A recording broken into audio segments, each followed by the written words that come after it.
खबर इरफान सोलंकी मामले से जुड़ी हुई है, जहां इरफान सोलंकी मामले में आज सुनवाई होनी है। इलाहाबाद हाई कोर्ट में सोलंकी के वकील आज दलीलें रखते नजर आएंगे। सजा पर रोक और जमानत की मांग की जाएगी। बड़ी खबर आपको बता रहे हैं, जिस तरह से इरफान सोलंकी मामले में आज सुनवाई होनी है। इलाहाबाद हाई कोर्ट में सोलंकी के वकील आज दलीलें रखते नजर आएंगे। सजा पर रोक और जमानत की आज मांग की जाएगी। आपको बता दें, सपा के पूर्व विधायक इरफान सोलंकी की अपील पर इलाहाबाद हाई कोर्ट में सुनवाई होगी। इरफान सोलंकी ने महिला का घर जलाने के मामले में मिली 7 साल की सजा के खिलाफ इलाहाबाद हाई कोर्ट में अपील दायर की है, जिसको लेकर आज सुनवाई होनी है। और आज की सुनवाई में इरफान सोलंकी के जो वकील हैं वो तमाम दलीलें पेश करते नजर आएंगे। सजा माफ करने और जमानत को लेकर आज सुनवाई में बातचीत होते नजर आएगी। इरफान सोलंकी की तरफ से अंतिम फैसला आने तक सजा पर रोक लगाए जाने और जमानत पर रिहा किए जाने की मांग की गई है। इन अपीलों की सुनवाई न्यायमूर्ति राजीव गुप्ता तथा न्यायमूर्ति सुरेंद्र सिंह की खंडपीठ कर रही है। बड़ी खबर आपको बता रहे हैं इरफान सोलंकी मामले से जुड़े हुए, जिस तरह से इरफान सोलंकी ने के ऊपर यह आरोप लगा कि एक वृद्ध व्यक्ति के घर को जला दिया, जिसके बाद 7 साल की सजा सुना दी गई। इसके खिलाफ हाई कोर्ट में इरफान सोलंकी ने याचिका दायर की इसके विरोध, जिस पर आज सुनवाई होनी है। इलाहाबाद हाई कोर्ट में आज सोलंकी के वकील दलील रखते नजर आएंगे और इसके साथ ही सजा पर रोक और जमानत की मांग भी की गई है।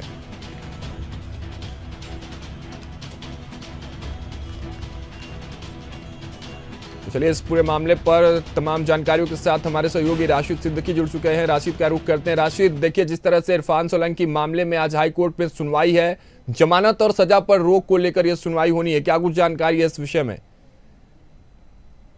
जी बिल्कुल, देखिए राघवेंद्र, जिस तरह से जाजमऊ की डिफेंस कॉलोनी में रहने वाली वृद्ध महिला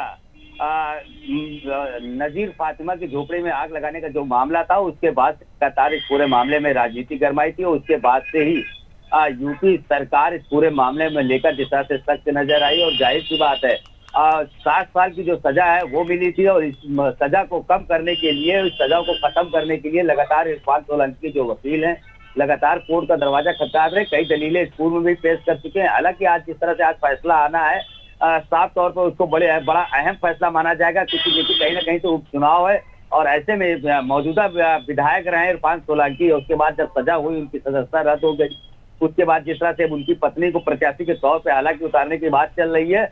और आज अगर फैसला आता है, अगर इरफान सोलंकी के पक्ष में आता है, तो शायद उपचुनाव का जो उपचुनाव की वो सीट है शायद वो रुक भी सकता है। और साथ ही जिस तरह से यूपी सरकार के जो वकील है, उन्होंने उस सजा को अवधि को बढ़ाने कर उम्र कैद की सजा की मांग की है। तो अब देखता है कि दोनों तरफ से जिस तरह से इरफान सोलंकी के वकील सजा कम करने की और सजा खत्म करने के लिए अपील करेंगे और बहस करेंगे, और वहीं दूसरी तरफ जो यूपी सरकार के वकील है वो सजा को बढ़ाने की और उम्र कैद की मांग करेंगे। तो दोनों ही मामले को लेकर जिस तरह से आज जिस तरह सुनवाई होनी है, उस पर एक अहम फैसला आना है। देखना ये होगा कि आखिर उस सुनवाई में उस किस तरह का फैसला आता है। क्योंकि देखिए लगातार राघवेंद्र इस पूरे मामले कहीं ना कहीं देखिए राजनीति जिस तरह से गरमाई थी, क्योंकि कहीं ना कहीं देखिए समाजवादी पार्टी के विधायक थे, जाहिर सी बात है वहाँ के गद्दावर नेता माने जाते थे। और ऐसे में जिस महिला की ये झोपड़ी जलाने पर जिसको उनको दोष सिद्ध हुआ था, उसके बाद जिस तरह से जिसको सजा सुनाई गई थी, उसको लेकर बीजेपी और समाजवादी पार्टी आमने सामने आ गई थी। और इसको लेकर लगातार कई बार जो है इरफान सोलंकी की जो मुश्किलें हैं वो बढ़ती हुई नजर आई थी। अब हालांकि जिस तरह से आज जिस तरह जो फैसला आना है, तो अब देखना ये होगा कि आखिर क्या फैसला आता है और किस तरह का फैसला होता है। जी राज, क्या नतीजे देखने को मिल सकते हैं? जिस तरह से राशिद आपने उपचुनाव की जिक्र की, इरफान सोलंकी स्वयं विधायक है, लेकिन इस पूरे मामले के बाद उनके नाम के आगे पूर्व विधायक लग गया। जमानत मिलती है या स्टे लगता है इस पर, पूरे जमानत पर, तो उपचुनाव की प्रक्रियाओं पर और उस सीट पर कितना असर देखने को मिलेगा? जी बिल्कुल, देखिए कहीं ना कहीं देखिए सीतामऊ की जो है वो सीट सुरक्षित सीट है समाजवादी पार्टी की। लगातार इरफान सोलंकी रहे हो, चाहे पूर्व में इनके फादर रहे हो, लगातार उस सीट से विधायक रहे। और ऐसे में जिस तरह से जो है 7 साल की सजा मिली थी, उसके बाद इनकी जो है सदस्यता रद्द कर दी गई थी। उसके बाद से इंडिया गठबंधन की तरफ से उनकी पत्नी को उम्मीदवार के तौर पे हालांकि बात चल रही थी। लेकिन आज अगर फैसला अगर कोर्ट में इरफान सोलंकी के पक्ष में आता है, तो शायद उपचुनाव वहां की सीटें कैंसिल हो जाए।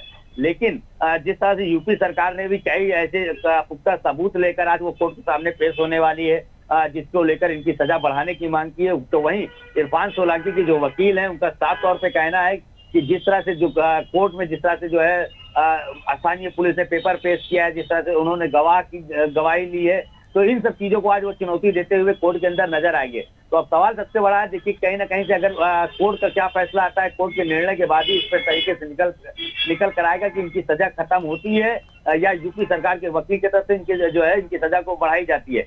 लेकिन और रही बात अगर देखिए उपचुनाव की राग में, तो कहीं ना कहीं से देखिए जिस तरह से कानपुर की जो है महत्वपूर्ण वो सीसामऊ की जो सीट है उसको लेकर जिस तरह से बीजेपी भी दाम दम भेद सब तरह अपनाने को तैयार है, क्योंकि लगातार बीजेपी वहां पर प्रचार के तौर पर, चाहे मुख्यमंत्री योगी आदित्यनाथ रहे हो, चाहे लगातार उत्तर प्रदेश के कई मंत्री रहे हो, वहां पर लगातार निरीक्षण है, दौरा है और वहाँ लोगों को सौगात है, रोजगार की बात है, हर तरह की बात करती है। तो कहीं ना कहीं से जो उपचुनाव है उसको लेकर बीजेपी हर एक संभव प्रयास कर रही है उस सीट को उपचुनाव के माध्यम से जीतने का।